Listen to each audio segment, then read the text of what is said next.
सजनवा काहे सतावेला, काहे नजरिया रोज पावेला। तोहरे बिना जाने मन सुना सुना ई दुनिया लागेला। बोला ना सजनवा काहे सतावेला।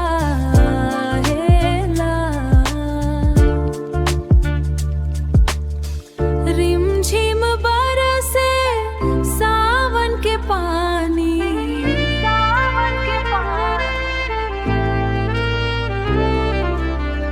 याद में तोहरे भीजे जवानी। आजा सजना सीने से लग जा, बन जा तू हमर जिंदगानी।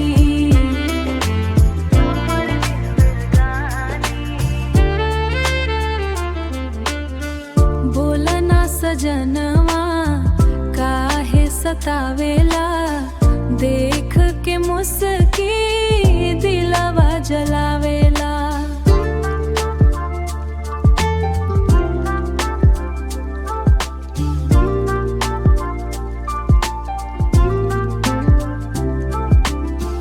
तोहरे खातिर सजनी पागल भइनी, रात भर सपना में आवेला। चुनरी उड़ेला हवा के संग, तोहर नाम लिखल अंग अंग। बोला ना सजनवा काहे सतावेला।